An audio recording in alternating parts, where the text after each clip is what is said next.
Welcome to the Farm to Future podcast. Here we discuss how you can harness the opportunities in agriculture for your personal development and employ agribusiness models to drive your dreams or goals for food security. You will also hear stories of how nations have turned their fortune around employing agriculture. This is not just a podcast for content making sake. We have a goal of simplifying agriculture and agribusiness for you. Did you know that the agriculture sector contributes over $200 billion in added value to the US GDP annually? In 2023 alone, the export value of agriculture products in the US is estimated to be well over $170 billion. In Nigeria, the National Bureau of Statistics says Nigeria exported agricultural products worth over 84 billion naira in the third quarter of 2022 alone. So how do you find your place in agriculture and the business of agriculture? This is your show, and I am your host for this episode. My name is Daniel Odeyemi. By the way, can you just click the subscribe button already? Alright, thank you. And ensure that you share your friends and families as well. I'll be right back. The Farm to Future podcast continues after this break.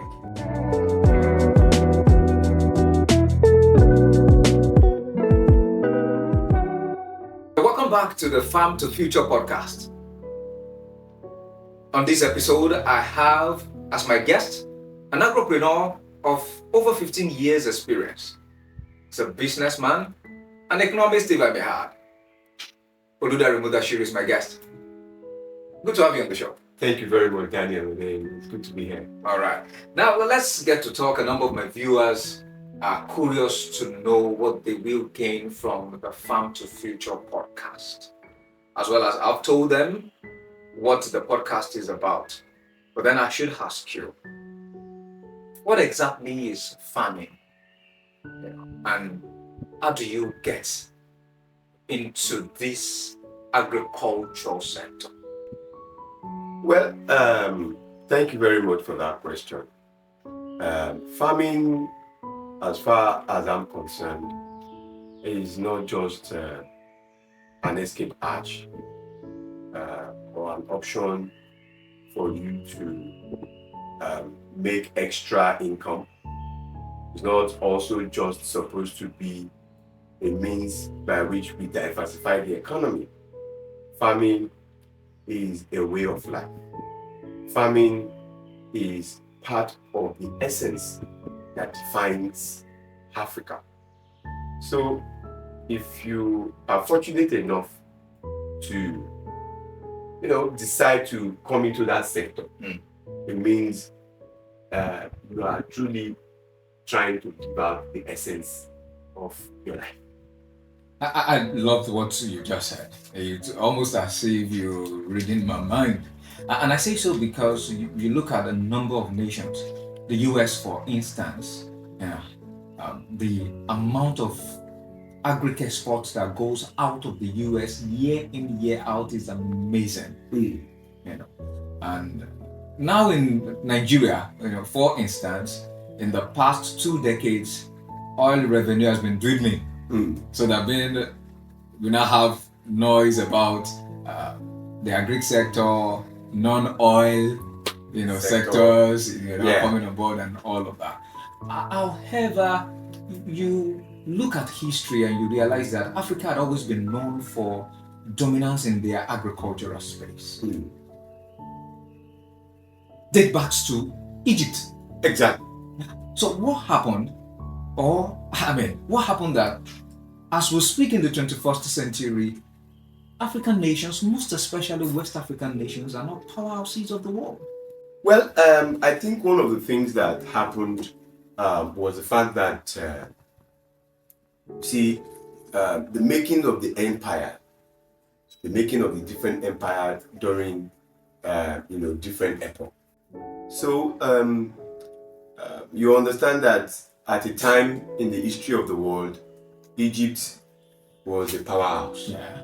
At a time in the history of the world, Ethiopia was a powerhouse. Mm-hmm. At a time in the history of the world, even the old Oyo Empire, Yeah. if we come, to the west of Africa, Including Mali, so, and you want to go back to those empire ages to ask what made those empires strong.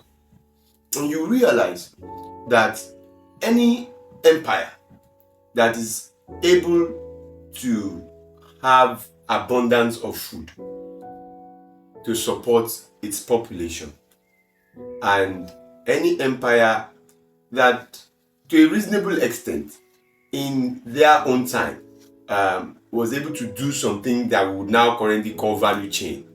Okay, because you must bring in some form of technology to advance what you were doing to be able to bring about value chain. So if you go back to biblical history and other forms of history, but then let me take that biblical history for example. We have the story of Egypt at the time of a particular pharaoh that had a very direct connection with a guy called Joseph, and then who had a dream of a time of plenty or a time of surplus, and then a time of droughts, to come. And somebody just said, okay, fine, if that is the problem, then that shouldn't be a problem. Let's have a strategy. And if you look at that strategy, there was that element of processing, because you cannot store agricultural produce without processing it. So I want to believe that as far back as that particular time in history, in human history, that Egypt had to come up with some form of technology. And I'm sure that you also cannot argue that fact that Egypt had, that element of technology there that they could build the pyramid. Yeah. So, and that also influenced, to a greater extent, you find out that what Joseph helped Egypt to do was massive, and agriculture was the pivot. Storing foods for 7 years. Now, it was not even for 7 years, because you just got it wrong. That food was stored for 14 years. Because the storage started from the first year of the 7 years of plenty. That's true. And it must last till the 7th year of famine. Yeah. So that was for 14 years. And that's what I've always tried to make people. Every time people say, oh, it's for 7 years. But I said, no. It was for 14 years. They kept storing as Yes, kept storing, because they started storing from the first year of plenty till the end of the 7th year of plenty, before we now started giving out during the 7 years of not being available. So if you look at that and you dismember that information and you analyze it very well, you find out that there are elements of technology to it, there are elements of processing, value chain, storage, logistics management, and so many things. And that made Egypt became a powerhouse. So much so that, in fact, history has it that Pharaoh became richer at the end of the famine than he was before the famine.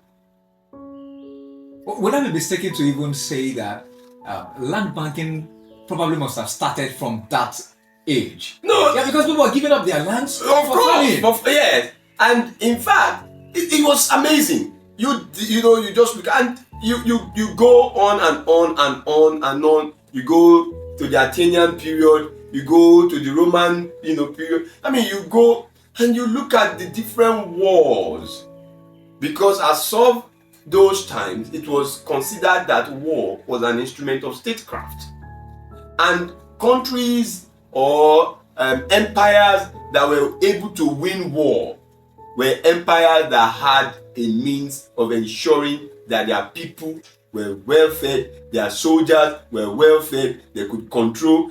So much so that this continued even into the so-called modern time when we have the colonial experience.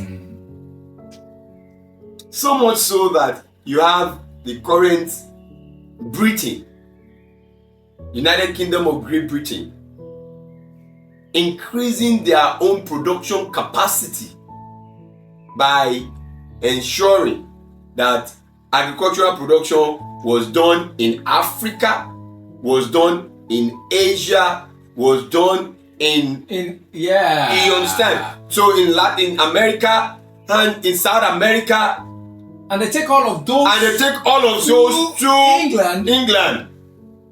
Amazing. You know, so when you look at that, and they do the value chain, of course, they feed the people with it. So when you look at that, you find out that the basis for human existence, the basis for innovation and advancement, the basis for what you call progress, even the basis into modernity was hinged on agriculture.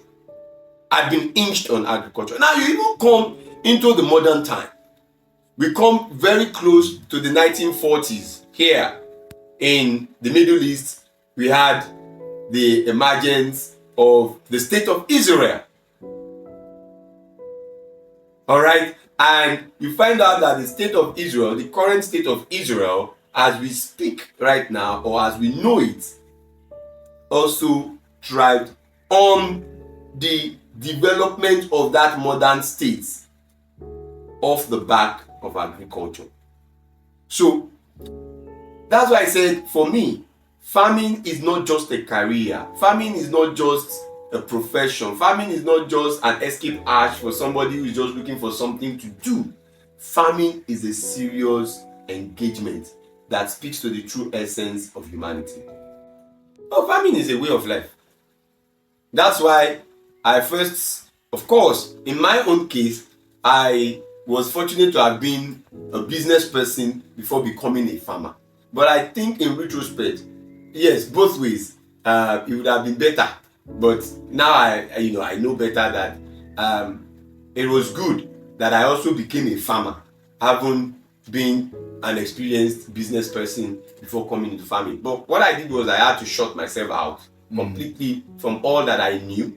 I had to shut myself out completely from the world as I knew it then, and then threw myself completely into the agricultural space, hence the number of years that has accrued for the experience that we now have. We need to tap into that experience to give our audience the kind of knowledge that they seek for on this podcast. I mean, when you talk about some nations, despite the fact that they had some capacity, to produce what they eat, that they had to, while conquering other nations, also make use of the capacity of the agricultural capacity of those nations to help themselves. Yeah. So in the part of the instance, one major instance here is the UK, and exactly. What came to my mind is the companies that transited into what we now call the UAC. The UACN. The UACN. Yes. Yeah. And so you look back in time and you realize that they were dealing in agricultural produce. Exactly. Aside mineral resources and all that. But they were dealing in agricultural produce. Exactly. Well, you must always understand that for agricultural ventures, the economy of scale, the larger the produce, the better you have, the better the opportunities for processing. The larger the produce, the larger the quantity, the larger the volumes you're churning out, the larger the income. Then you also need to understand that most of the agricultural produce are consumables. All right, they are consumables. So you use them, and once you have used them up, you need to replace them. I mean, you ate yesterday, you have to eat again today. And you've eaten today, you have to eat again tomorrow. I mean, they are consumables. whether you convert them into chemicals for industries, whether you convert them into feedstock, whether you convert them or use them for power generation, whether you use them for, they are consumables. I mean, well, you say, okay, cotton for clothes making, the clothes will wear. So, food, clothing, shelter. Food, consistent. Clothing, consistent. Shelter, consistent. God bless Abraham Maslow. So, on that basis, they understood that basis, from time immemorial, and they would always go after mass production. Now, it's also important because you have regions of the world where certain things can't be produced. The seasonality benefit, the comparative advantage in production, the issue of population, the issue of land, the issue of mineral resources in the land that helps to, add fertility to the soil. Certain places, take for example, Eastern Europe, they would encounter very strong winter and won't be able to plant certain vegetables over the period of winter they need, and they feed on those vegetables. Those vegetables needed to have been produced in some places and exported. So all of this exists. Have always existed, is still existing, and will continue to exist because humanity will always continue. And so many of these countries understood that, and they built value chain. They built logistics system. They built transportation system. They built an economy. Now, they've even gone further than just having those economy service. They now have what you call the service economy that will now continue to sustain those operations. So, at some point, the United Kingdom had the strongest navy in the world. At some point, the United Kingdom was the number one navy and the number two at the same time. So the next best navy to the United Kingdom was number three. So they occupied number one and number two. Why? Because the bulkiness of, the movement of all of these bulky goods had to happen.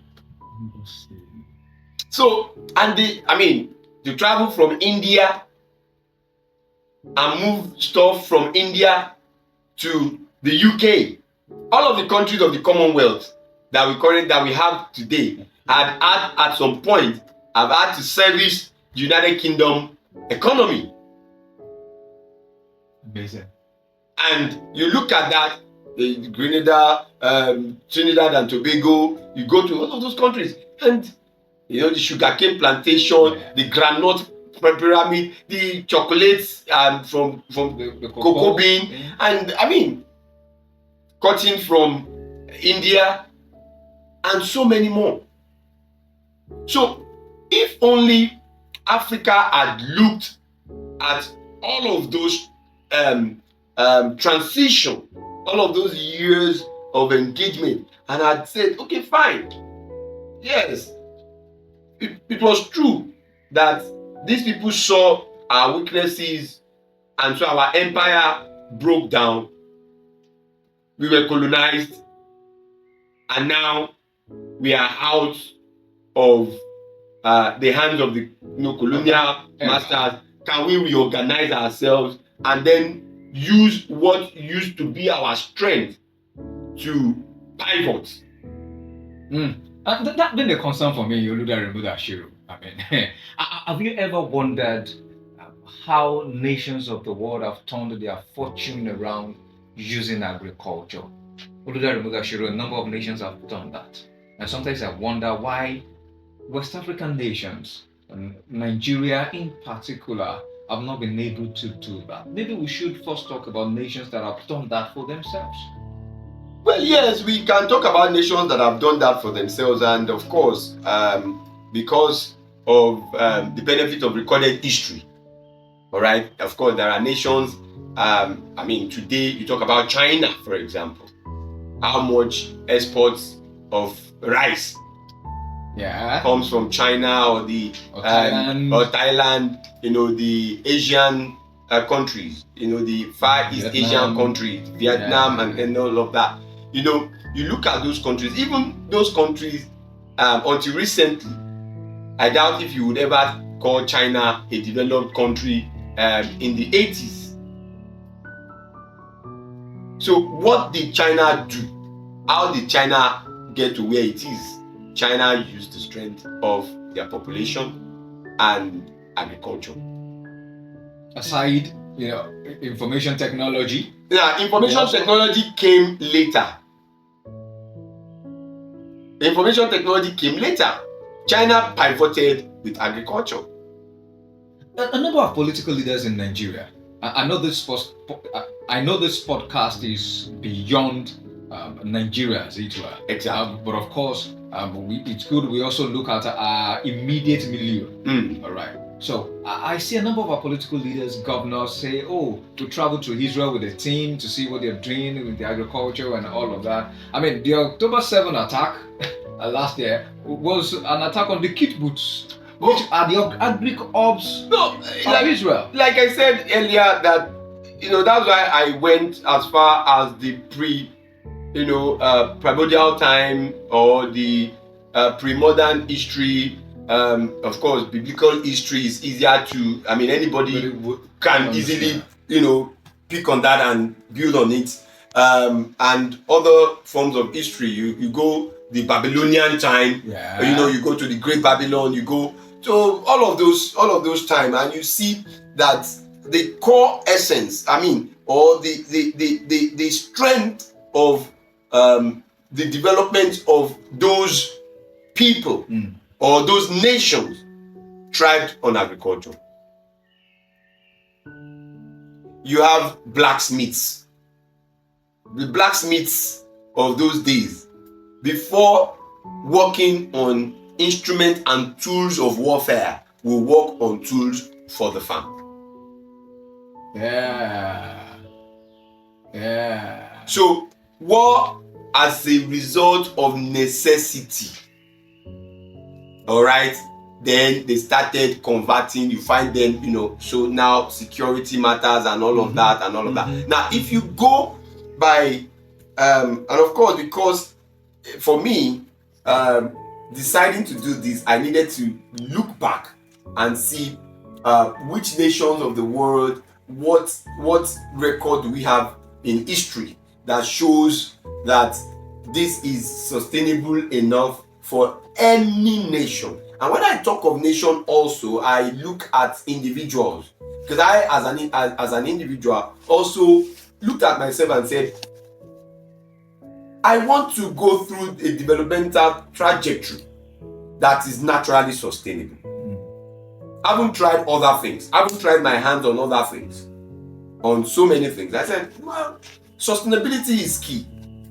So what are the developmental trajectory and activities that are promoted by those developmental trajectory that are naturally sustainable? And I looked at history and I found out that the farming population built the United Kingdom. The farming population built Europe. Go and look at the fights, the struggles, the battles, the various. It revolved around that. Even in modern time, as we speak right now, the tussle, the political challenges, the international political challenges that exist between giant nations of the world exist based on, are always connected to agriculture. You look at the competition that exists between Russia and the United States of America for dominance in the wheat market. For example, wheat is a produce from agricultural engagement. That's one of the top exports for Russia and US. All right, of course, with Ukraine. So when you look at that, that's why I said agriculture is the essence of humanity, or agriculture helps in promoting the essence of humanity. Now, how we now manage that? is a function of the objective of the people, the objective of nations, and the objective of the leaders of nations. Amazing. Now that brings us to the individual space, individual entities. I know there are a cross section of my viewers who have at one point or the other tinkered with the idea of agriculture. Some are retirees, some are young people, young graduates, middle class workers, and your story would inspire them.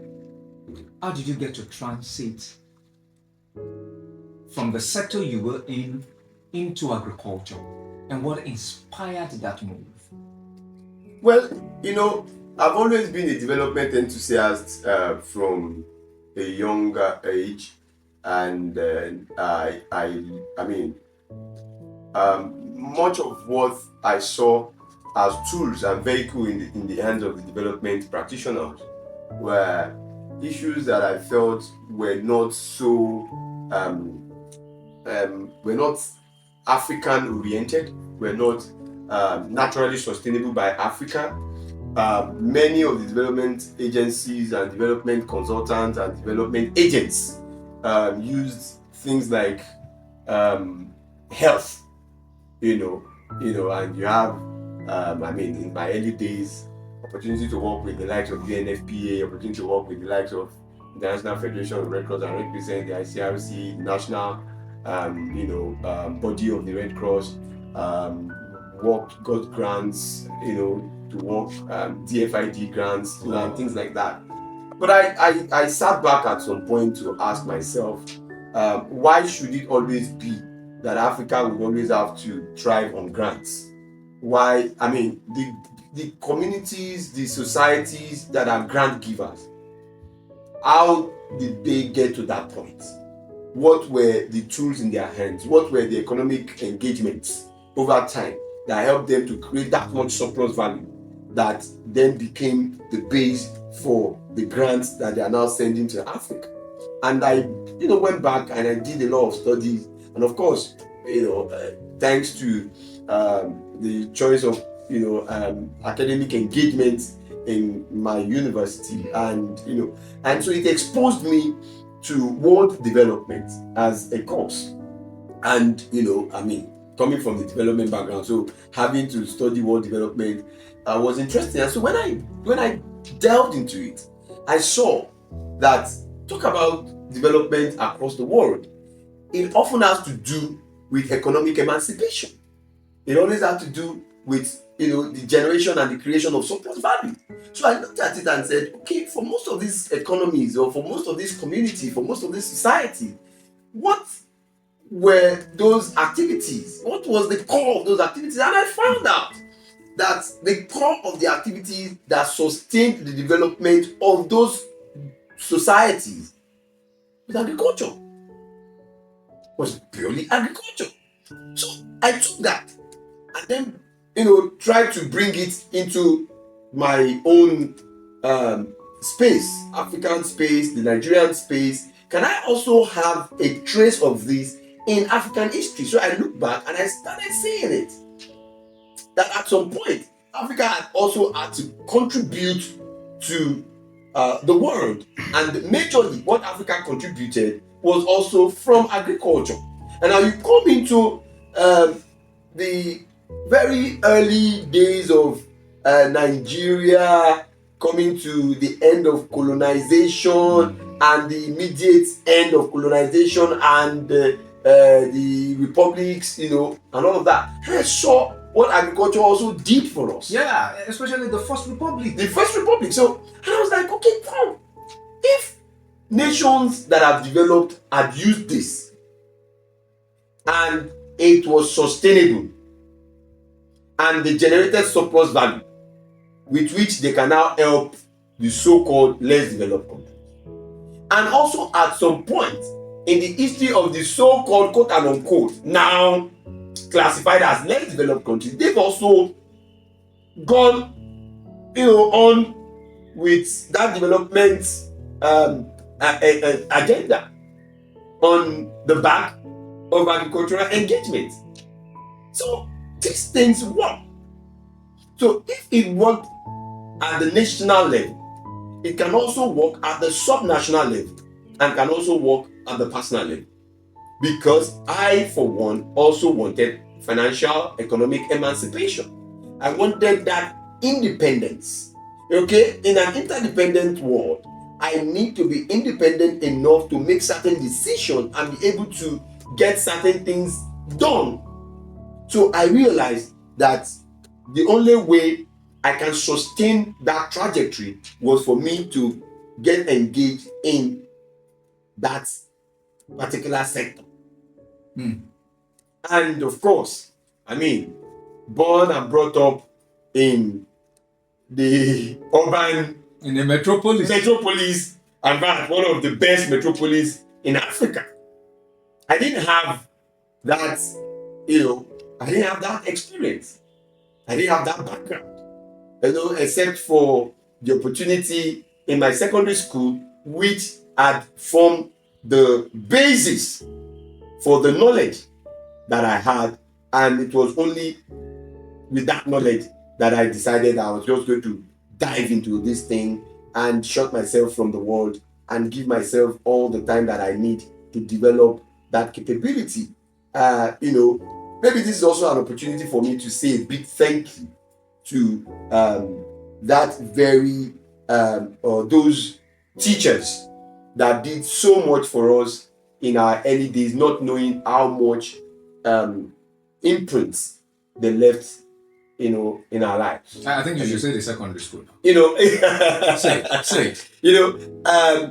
Growing up in the metropolis of Lagos, and thanks to the likes of Lateef Jakande, that came up with what we grew up to know as the Jakande schools.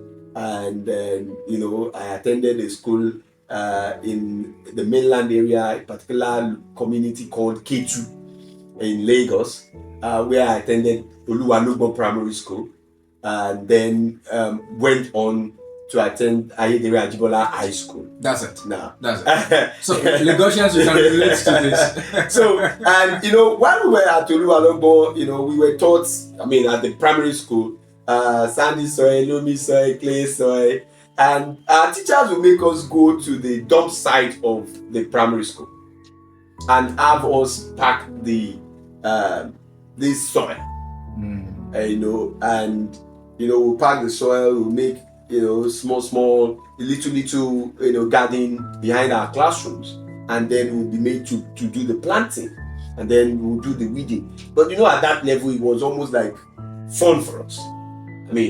This was something that my father didn't do that. At home, there was nothing called gardening. For a civil servant who was always out just to do his bureaucratic duties, that time for gardening was not there. But the little time that was created for us by our teachers in the primary school was good enough for us, because we saw it also as an opportunity to run away from the classrooms anyway. Because it was fun. So we would do it, and we also had the legitimacy to get dirty. Yeah. It was just fun. So we get dirty, and so even when you get back home, you are about to be pounded by your parent for coming back home dirty. But no. It's part of our class activities. Our teachers were called mommy. Our primary school teachers were called mommy. So mommy said we should. So it was fun. So then as we moved on, went on to the secondary school, at Ayedere Ajibola High School, the whole of the K2, my 12, Alakpere community, knew that, once you come to the first year of the senior classes, that's the SS classes, if your child happens to be fortunate or unfortunate to have been at Ayedere Ajibola, that child would have to go through a year of practical agriculture, thanks to a man called Mr. Demuiwa. We used to call him World Major. And if anybody is hearing this today, I want to say a big thank you to that man for giving us this foundation. If anybody ever told me that I will be building a life and that I will be spending 15 years of my life doing so much in the agricultural field, I probably would say no. All right, that it's not possible. And then the first thing the man did was, the first thing he did was very interesting. At that time, we would hear of Obasanjo farm, Obasanjo farm, Obasanjo farm, Obasanjo farm. And this man came to the school. In fact, he was transferred to the school while I had been admitted in the school. I think I was probably in GSS 2 or GSS 3. I think I was in GSS 3 when Mr. Odeyemi was transferred to our school. And for whatever reason, he was an ex-military officer or a military man. So he had that connection to the Obasanjo farm somehow. And he was to come to our school to teach agricultural science. So what he did was, we had a school bus, the old Ovan E20. Okay. That was, of course, was there, not being used. And so the Ovan had issues. So this man did everything he could and he put the bus back on the road. And the first major project that he did was to take the Ayinde Ajibola SS classes student to excursion on Obasanjo farm. So, he did that for our seniors. So it became an activity that we were always looking forward to, that, it's going to be my turn. So we're going to go to Obasanjo farm. And unfortunately, in my own year, we couldn't go to Obasanjo farm. So I've always okay, what must have been painful? It was painful, really painful. No, Obasanjo farm, we've heard so much about it, Operation Feed the Nation, blah, blah, blah. So, but then the man, being an ex-military person, was very militaristic in his approach to dealing with students. I mean, anybody will tell you, students from my secondary school were tough. So if you're a teacher and you have to teach in my school, you must be extra tough. If you are not, you just take life. So he came in and drove all of us. So you cannot escape. No student. And I mean, of course, I know some people would hear this today and can bear witness. No student would escape. No matter how weak you are, you cannot escape. So he created a whole system, broadsheet system, where everything that you needed to do must be done and it will be recorded. You get marks, you get for everything from the allocation of your plots. Every SS1 student will be allocated a plot from the leftover space in the school that was built by Latif Jakonde. We call it, people understand what those buildings look like. And so we had expanse of land that were not built up. They were built, areas within most of the schools then. And the man would allocate, plots. They are called plots. And the minimum number of heap you can make on those plots would be around 20-25 minimum. And for some who were lucky, now in retrospect, for some who were lucky, but we felt for some who were unfortunate, they got larger plots where they would do 30, 40, because the number of heaps you have to make, the more your responsibility. Yeah. Because at some point, you would have to go to the swamps around the K2 metropolis. Then we would come as far as the current Magodo GRA. Ooh. Yes. And I know on social media today, many people will see this and can attest it. The whole of the Magodo area, Shangisha was the built-up area then. So we would go to the Magodo axis, the Shangisha area, to cut bamboos. So the whole of the community knew. Once you see any boy carrying bamboo, any girl dragging bamboo, very, tall bamboos we have to cut. Maybe by the time you cut 5, you will take it to school whole, because it's Mr. Odeyemi that will oversee the cutting of the bamboo to the number of hips you have made on your farm. And so he will tick your name as having submitted yours on the broadsheet. So you will clear your plots, you will do your heap. In fact, he made us contribute a fund for the production of ore, metal ore. Not that you go buy it. No, you don't buy. You will. It's you know the way he did it, because he so made everything uniform. I said it was a militaristic person. So you cannot steal somebody's ore. You cannot take the ore to your house. The ores were made and kept in the Agric lab. We had the agricultural science lab. If you come into Oludare Mudashiru High School, you go all the way down to the end of the compound on your right. Then, of course, I know it will have changed now, but I can tell you vividly the mapping of the whole of that space, because it was my own area.